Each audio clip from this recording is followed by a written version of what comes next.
Kama wewe ni mfugaji, mkulima, mjasiriamali, mwekezaji na hata kijana ambaye unatafuta fursa mbalimbali za kiuchumi, basi uko mahali sahihi na hii video ni kwa ajili yako. Cha msingi wewe fanya kusubscribe, share video hii, lakini twende pamoja uweze kujifunza na ufahamu nini ambacho nimekuandalia kwa siku ya leo. Na leo nataka tuzungumzie namna ambayo unaweza kutoka zero hadi umilionea kupitia ufugaji.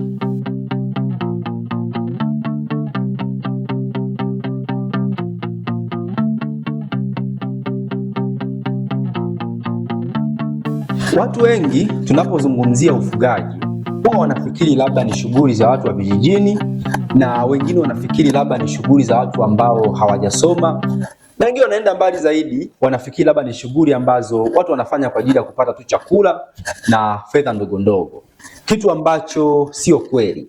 Sasa hivi watu wamebadilika na wanafanya kilimo na ufugaji kibiashara, kitu ambacho kuna watu wengi wanatengeneza mamilioni ya pesa kupitia huu ufugaji ambao tunauzungumzia na kuona kila siku.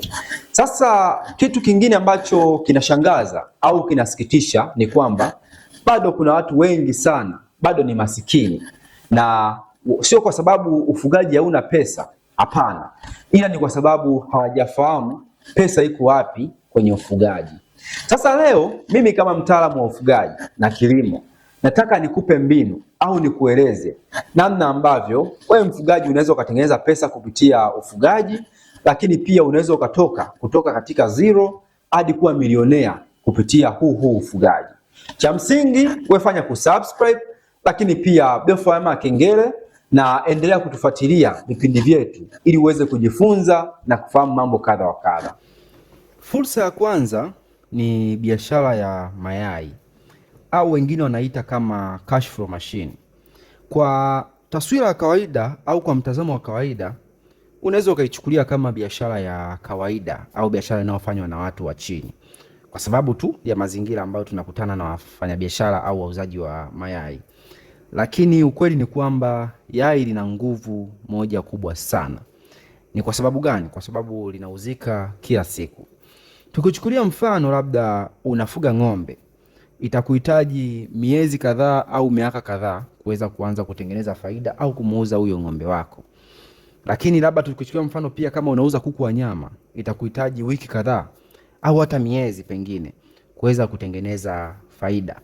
Lakini pia ukitazama mayai ni bidhaa inayouzika kila siku na kila wakati. Na siku zote matajiri wengi na watajiri wakubwa wanaangalia biashara yenye vitu vitatu hasa. Kwanza, biashara yenye cash flow ya haraka. Pili, ni biashara yenye mzunguko wa fedha ya kila siku. Na tatu, bidhaa inayotafutwa kila siku. Na tukiangalia zao la mayai ina vitu vyote hivyo vitatu, na hivyo inaifanya kuwa moja kati ya bidhaa ambayo ina pesa nyingi sana. Na ukweli usiopingika, wengi ambao hawajui ni kwamba matajiri wengi wa kuku hawapati faida kwa kuuza tray moja moja au kwa kuuza mayai ya kuchemsha au hata kwa kuuza yai moja moja. Hapana, matajiri wengi wanapata fursa kwa kuweka mikataba, kwa mfano kwenye mahoteli, mashule, taasisi mbalimbali, migahawa, supermarkets na hata kuuza kwa jumla. Na hapo ndipo ambapo inaifanya yai kuwa bidhaa yenye faida kubwa sana. Ukifanya tafiti utafahamu hili, lakini ukweli ni kwamba yai ni moja kati ya bidhaa inayopendwa, inayohitajika, na thamani yake huwa haishuki. Na fursa ya pili au fursa nyingine ni uuzaji wa vyakula vya mifugo. Hii ndio siri watu wengi ambayo hawaifahamu. Wafugaji wengi wanakimbilia kwenye kufuga, lakini matajiri wengi wanauza vyakula vya mifugo na wanajikuta wakitengeneza pesa nyingi sana. Kumbuka, kama wewe ni mfugaji wa kuku, lazima kuku wale. Kama wewe ni mfugaji wa nguruwe, ni lazima ale. Kama pia ni mfugaji wa samaki, lazima samaki ale. Alikadhalika pia kwa ng'ombe, lazima ng'ombe ale kila siku. Hivyo wewe ukiwa umejiposition kwenye upande wa uzaji wa vyakula, hasa kwa mfano ukawa wakala wa vyakula ambavyo ni bora. Kwa mfano hapa tunazungumzia vyakula vya Koudijs, vyakula ambavyo vinapendwa, vyakula ambavyo vinatumika sana na vyakula ambavyo vinahitajika sana. Utajikuta unatengeneza faida kwa wingi na faida kwa haraka, kwa sababu hata mzunguko wako unakuwa ni mkubwa sana. Na hii ndio sababu ambayo baadhi ya matajiri wakubwa kwenye livestock industry si wafugaji, ni wauzaji wa inputs mbalimbali ikiwemo vyakula vya mifugo. Kitu kingine ni fursa nyingine ni ufugaji wa nguruwe. Wengi wanaweza wasifahamu au wengi wanaweza kuwa wanaitazamia kama fursa ya kawaida, lakini ukweli ni kwamba nguruwe wana faida kubwa sana. Kwa sababu gani? Kwanza, nguruwe wanazaa sana. Tukichukulia mfano, ukiwa na nguruwe bora, anaweza akazaa kati ya watoto 15, wengine hadi 20, 19 hapo. Lakini pia nguruwe wanakuwa kwa haraka. Ukiwa na mlisha chakula bora, ukiwa una mbegu bora na ukampa matunzo stahiki, ndani ya miezi 6 unaweza ukajikuta nguruwe wako amesha kuwa mkubwa na amesha kufikishia kilo nyingi sana, hadi zaidi ya kilo 100. Lakini tukizungumzia nguruwe, ni moja kati ya mfugo anayeongoza kwa kuwa na soko kubwa hasa la nyama. Ni nguruwe anatumika sana. Lakini pia nguruwe ana turnover ya haraka sana.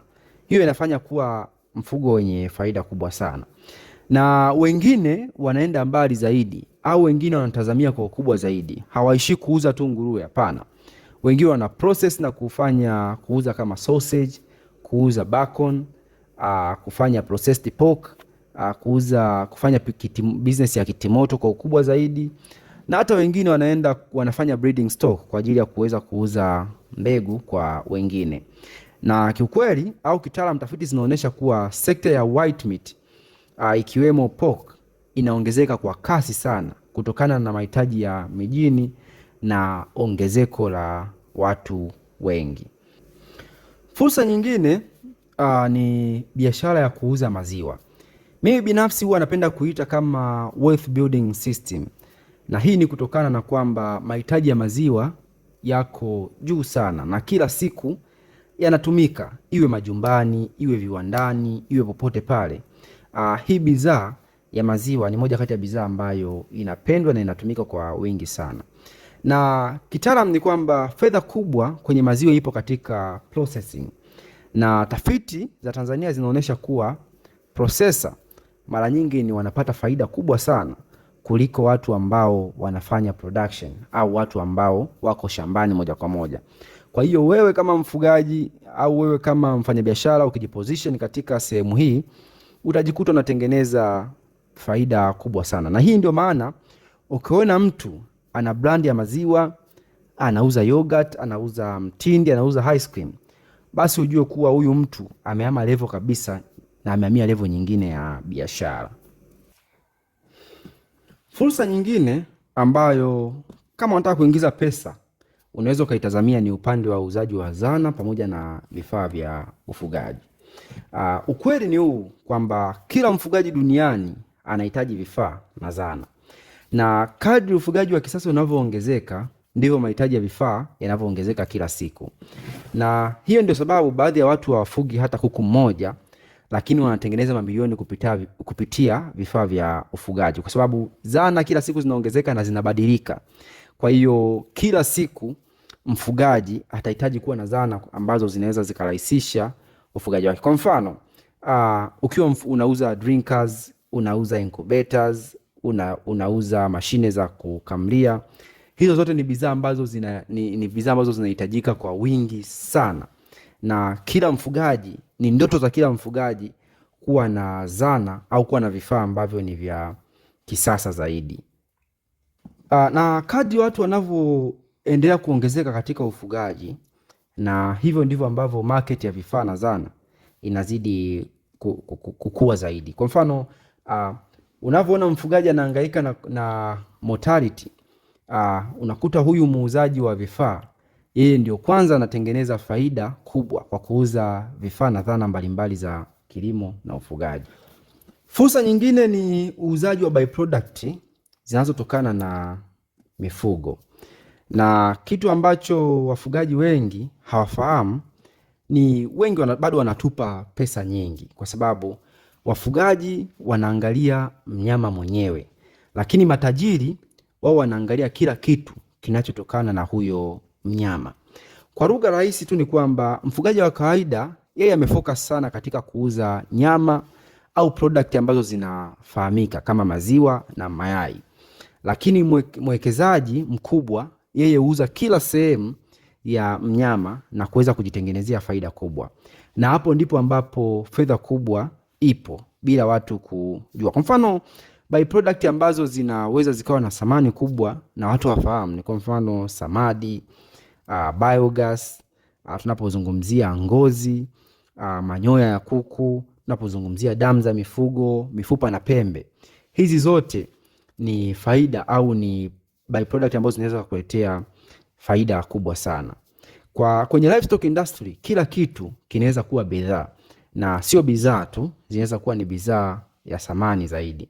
Na ndio maana farms kubwa duniani zina system za processing, recycling na value addition au kuongeza thamani. Kwao hakuna taka hata moja, kila kitu ni pesa. Lakini kwa wafugaji wa kawaida hiki kitu hawafahamu. Fursa ya mwisho ambayo kati ya hizi chache ambazo nimezitaja, zipo fursa nyingi lakini nimetaja hizi chache, ni kuongeza thamani au value addition. Na hapa ndipo fedha kubwa ilipo. Na hapo ndipo ambapo kuna tofauti kati ya wafugaji wa kawaida na matajiri wa livestock industry, kwa sababu ukweli ni huu kwamba fedha kubwa sana kwenye ufugaji haipo kwenye kuzalisha pekee, ipo kwenye uongezaji wa thamani. Tunaposema value addition au uongezaji wa thamani ni nini? Ni ile hali ya kuchukua bidhaa ya kawaida kisha kuibadilisha iwe bidhaa yenye thamani kubwa, bei kubwa, shelf life kubwa na brand kubwa. Kwa mfano, badala ya kuuza maziwa unatengeneza yogurt, badala ya kuuza kuku unatengeneza sausage, badala ya kuuza samaki una smoke au kufry na kupack, badala ya kuuza mayai una brand na kupack vizuri, na hata badala ya kuuza samadi unatengeneza organic fertilizer. Na hapo ndipo ambapo unaweza ukajikuta umetengeneza profit margin kuwa kubwa sana au kubadilika. Mfano ni kwamba lita moja ya maziwa ukiuza raw unaweza kupata pesa ndogo sana, lakini ukiongezea thamani, ukauza mtindi, ukauza yogurt, ukauza cheese au ice cream, thamani yake inaweza kuongezeka hata mara 4 au mara 3 au mara 2 zaidi. Kwa mfano, value addition inatajirisha haraka sana na inakusaidia wewe kuweza kuongeza profit margin. Low product mara nyingi zina ushindani mkubwa, lakini bei hubadilika mara kwa mara na faida huwa ndogo. Lakini unapo process na kuongeza thamani, siku zote bidhaa zinaonekana premium, zinaweza kuuzwa kwa bei kubwa na zinakupa control ya soko. Lakini faida nyingine ni kwamba unapoongeza thamani unajikuta unatengeneza brand, unapunguza hasara, na hapo ndipo ambapo unaweza kujikuta umekuwa tajiri kupitia tu uongezaji wa thamani wa bidhaa za ufugaji. Bila shaka na ni tumaini langu kwa somo letu la leo hili umeweza kujifunza, umehamasika na kufahamu vitu ambavyo pengine ulikuwa uvifahamu, na endapo utafanyia kazi basi vitakutoa katika sehemu moja hadi sehemu nyingine. Ninachokusii, endelea kuwa mwanafamilia wa channel hii kwa kusubscribe, lakini pia ni vyema ukabonyeza alama ya kengele ili unapata updates vya vile vitu ambavyo tunaweka ndani ya channel hii. Na pengine ikikupendeza ni vyema ukashare na jirani, rafiki, ndugu, ili nao waweze kupata madini ambayo wewe mwenyewe umeweza kuyapata. Lakini pia nakukumbusha, kama unataka kupata huduma zetu mbalimbali za ushauri au huduma mbalimbali za ufugaji, wasiliana nasi leo katika namba zetu hapo chini. Lakini pia unaweza ukajiunga katika group letu la mafunzo ili uweze kuhamasika, kukutana na wafugaji wenzako, lakini pia uweze kupata elimu itakayokusaidia wewe kuweza kuwa mfugaji au mfanyabiashara mkubwa kwenye sekta ya kilimo na ufugaji. Mimi ni Imani Rubaba na hii ni Rubaba TV. Sina cha ziada mpaka wakati mwingine. Asante kwa kuwa nami.